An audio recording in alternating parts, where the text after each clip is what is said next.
At Dubai International Airport, you are standing. It's after midnight. In order to stand in this terminal, thousands of regular people, people with jobs, families, and early morning alarms, have left everything behind.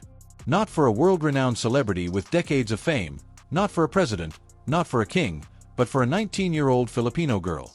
The entire airport does more than simply applaud when she eventually enters those doors. It erupts rather than merely applauding. Like lightning, cameras flash. Like a tsunami, voices rise.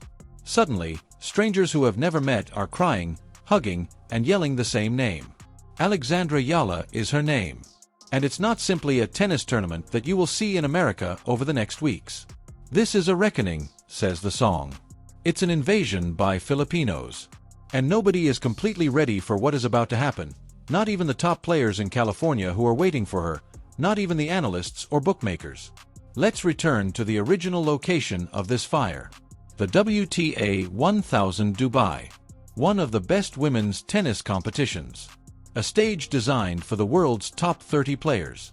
A court where veterans go to protect their throne and fresh players go to learn their place. When Alexandra Eala entered that wilderness, she refused to let music know where she was. She wouldn't keep quiet. She didn't want to be small. She attacked with that lethal left-handed game round after round, and coaches all around the globe are currently studying it on their laptops at 2 in the morning music, in an attempt to figure out how to stop it. Her serve is surprising and explosive. Her ground, music, strokes were deep, powerful, and unrelenting. Her tactical, music patience, court vision, and maturity are well beyond her years. She advanced to the WTA 1000 quarterfinals. Give that sentence some breathing room. The quarterfinals as a 19-year-old Filipino woman of Southeast Asian descent on a court where such ladies seldom ever stood. In the quarterfinals, she faced Coco Gauff, the world number 2, the current US Open champion, and one of the most accomplished young players in the sport's history. Music. She did indeed lose. Every Filipino home that watched all night long felt that loss. However, since Eala did not crumble, painful does not equate to disgraceful. She refused to give up. She made every point in golf worthwhile. Music. She caused the audience to hold their breath.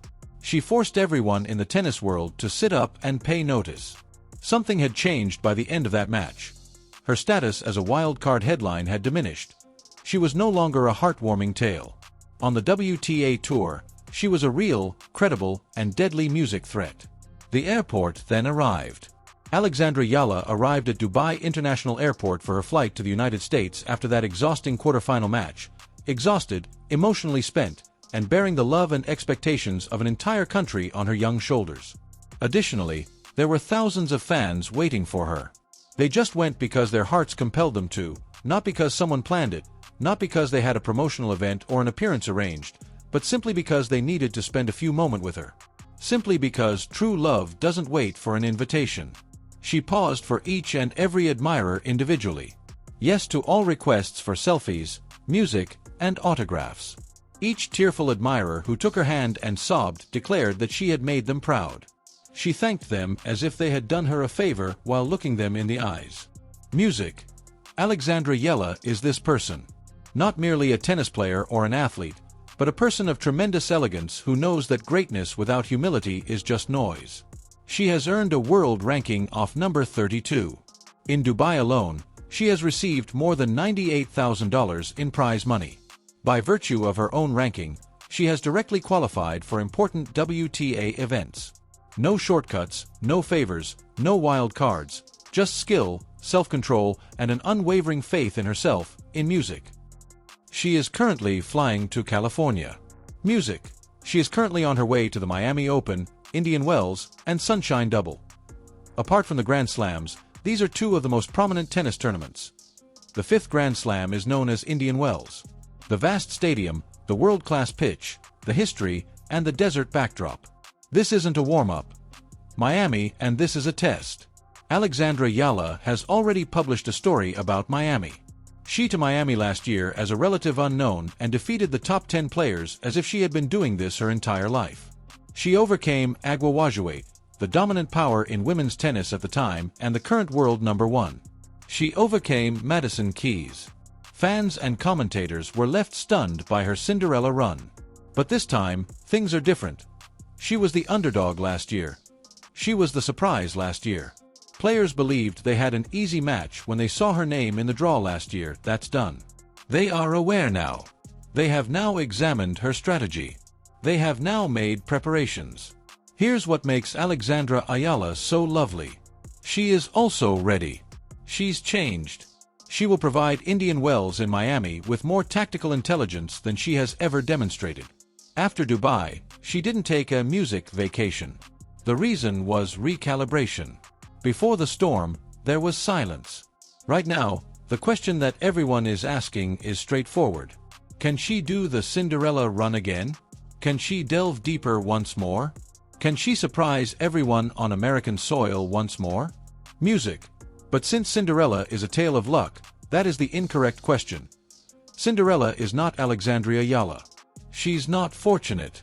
She is well-built. She has received training. She doesn't give up. This is the appropriate question. To what extent is she prepared to go? And from what we've seen so far, the answer is horrifying for everyone. The whole Philippines is ready for her song. When games begin in the middle of the night, millions of fans will set their alarms. To claim to have witnessed history in real time, parents will wake their kids. Filipinos employed abroad in the Middle East, Europe, and America would congregate around laptops and phones to watch every game. Since this is more than simply sports. Identity is this. Music. Here's evidence. This Filipino woman is stating, "We belong here," while standing on the largest stage in the world.